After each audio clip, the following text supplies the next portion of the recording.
Halo, apa kabar semua Sobat Komputer HP? Kali ini kita akan bahas tentang iPhone 13. Masih bagus dibeli atau enggak? Atau apakah ada iPhone lain dengan rekomendasi dengan harga yang di bawah iPhone 13 tetapi spesifikasi mirip dengan iPhone 13?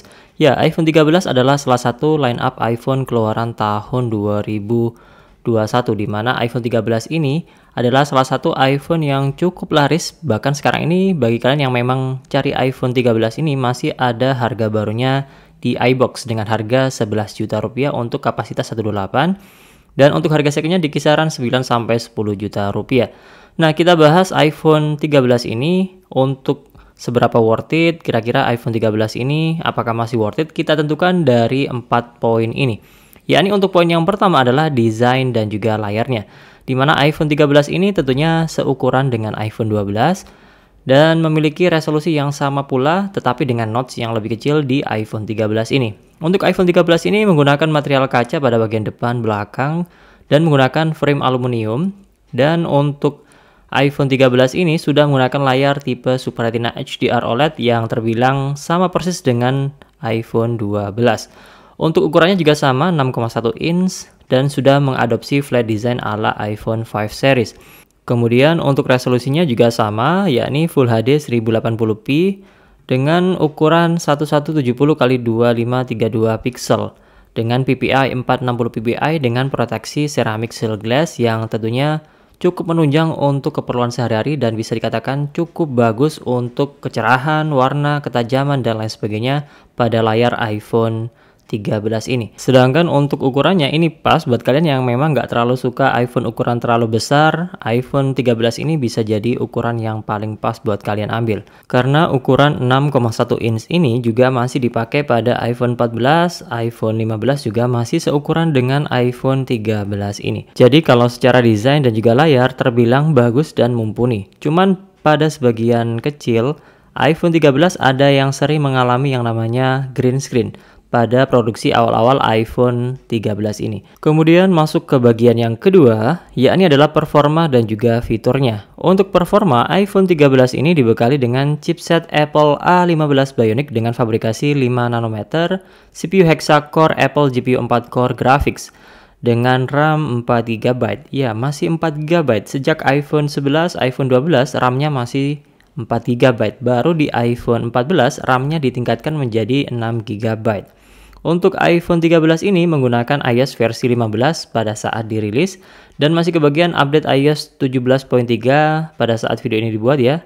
Kemudian untuk pilihan storage-nya paling kecil 128, menengah 256, paling gede 512 GB pada iPhone 13 series termasuk iPhone 13 ini. Kemudian secara baterai, iPhone 13 ini dibekali baterai yang cukup lumayan gede 3240 mAh, yang tentunya baterai life dari iPhone 13 ini lebih mumpuni dibandingkan baterai life pada iPhone 11 ataupun iPhone 12. Jadi secara performa iPhone 13 ini masih sangat mumpuni banget buat pemakaian tahun 2024 ataupun tahun depan 2025 ini masih bisa diandelin banget. Jadi buat kalian yang memang mau cari iPhone dengan spek yang masih mumpuni, iPhone 13 bisa jadi pilihan yang menarik dan tentunya masih ada barunya. Kemudian dari fiturnya, iPhone 13 ini dibekali dengan fitur yang tidak terlalu banyak, ya standar lah. Mulai dari fitur dual SIM, kemudian eSIM atau embedded SIM, kemudian sudah mendukung IP68, water resistant, Apple Pay, NFC, kemudian juga fast charging dan juga wireless charging. Dan juga sudah mendukung untuk MagSafe wireless charging. Kemudian iPhone 13 ini juga sudah mendukung fitur untuk Cinematic Mode. Jadi buat kalian yang memang memerlukan fitur Cinematic Mode atau mode sinematik pada kamera, tentunya akan bisa langsung pakai kamera bawaan dari iPhone 13 ini karena fitur ini langsung include di kameranya. Nanti kita bahas pada poin kameranya.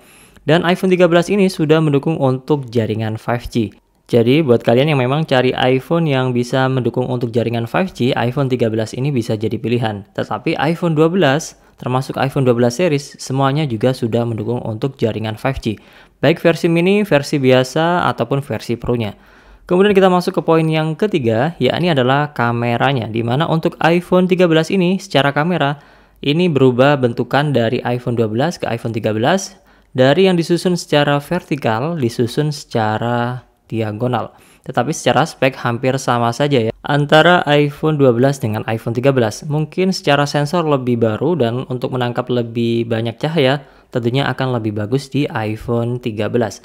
Di sini iPhone 13 sudah menggunakan dual lensa pada kamera utamanya, masing-masing berukuran 12 megapiksel, lensa wide, ultra wide, dan sudah mendukung untuk dual LED dual tone flash untuk HDR, foto, dan juga panorama. Untuk perekaman videonya bisa di 4K 60 fps, bisa kalian turunin sesuai kebutuhan. Untuk slow motionnya bisa Full HD 1080p 240 fps, sudah mendukung HDR serta Dolby Vision HDR up to 60 fps. Kalau iPhone 12 itu up to 30 fps untuk Dolby Vision HDR-nya. Sudah mendukung pula dengan stereo sound recorder. Kemudian untuk kamera depannya single lensa berukuran 12 megapiksel, bukaan lensa 2.2. Kemudian include pula dengan True Depth kamera dan juga biometric sensor untuk penggunaan Face ID. Dan seperti yang saya bilang tadi, iPhone 13 ini sudah ada fitur sinematik baik menggunakan kamera utama ataupun kamera depannya. Sudah mendukung juga untuk fitur HDR dan untuk perekaman video pada kamera depan di iPhone 13 ini maksimal bisa di 4K 60 fps juga. Sudah ada AIS dan juga OIS pada kamera depan dan juga kamera utamanya. Jadi secara spek kamera, iPhone 13 ini masih sangat mumpuni sekali. Apalagi kalau kalian memang hanya sekedar untuk pemakaian sosial media, mengabadikan momen, kemudian juga untuk pekerjaan, jualan, dan lain sebagainya, tentunya lebih dari cukup saya rasa ya. Untuk pemakaian jangka panjang juga masih enak untuk iPhone 13 ini. Dari sisi kamera, performa, fitur juga masih sangat mumpuni banget. Kemudian masuk ke poin yang keempat adalah update iOS, di mana untuk iPhone 13 ini secara update iOS juga masih aman. Tahun 2024 ini adalah tahun ketiga, di mana di tahun ketiga pada iPhone 13 adalah iOS versi 18, di mana iOS versi 18 tentunya juga belum dirilis. Dan untuk iOS versi 19 juga masih aman, iOS versi 20 juga masih akan aman di iPhone 13 ini. Kenapa masih aman bang? Ya tentunya sangat simpel sekali. iPhone ini dirilis di tahun 2021 dengan chipset Apple A15 Bionic, tentunya dirilis dengan iOS versi 15. Tinggal tambahin saja 5 kali update atau 5 tahun ketemunya angka 20 untuk iOS 20 dan tahun 2026 untuk tahun 2026 di mana iOS versi 20 dirilis. Jadi kemungkinan besar iPhone 13 series termasuk iPhone 13, 13 mini, 13 Pro series akan mentok di iOS versi 20 di tahun 2026. Jadi masih ada sisa 3 kali update lagi, yakni di tahun 2024 untuk iOS versi 18, dan di tahun 2025 untuk iOS versi 19, dan di tahun 2026 untuk iOS versi 20. Jadi amanlah untuk iOS pada iPhone 13 ini. Tentunya kenapa iOS penting? Tentunya kalau kalian pengen dapat fitur baru, tentunya wajib upgrade iOS versi terbaru. Karena di iOS versi terbaru lah biasanya ada fitur pembaharuan dari seri iOS yang sebelumnya. Jadi kesimpulannya setelah panjang lebar ngejelasin mulai dari desain, layar, performa, fitur, kamera, dan update iOS, apakah iPhone 13 ini masih bagus buat dibeli? Tentunya masih sangat worth it dan masih bagus banget buat kalian beli. Kalau kalian memang nggak punya budget untuk beli baru, saya sarankan untuk beli yang second tapi ex resmi Indonesia. Karena untuk harga second di kisaran 9-10 juta rupiah. Tentunya lebih murah 1-1,5 juta rupiah dibandingkan beli baru. Toh untuk pemakaian jangka panjang iPhone 13 ini masih sangat enak dan juga nyaman. Secara fitur juga masih mumpuni, jaringan 5G juga sudah didukung pada iPhone ini. Harganya juga terbilang cukup murah untuk harga sekarang ini ya, setelah 2 tahun dirilisnya iPhone 13 ini. Oke, sekilas pembahasan kita kali ini, semoga bermanfaat. Jangan lupa like, subscribe, dan share, dan jangan lupa tinggalkan komentar kalau kalian ada pertanyaan seputar video ini, dan sampai jumpa di next video di channel Komputer HP. Bye-bye.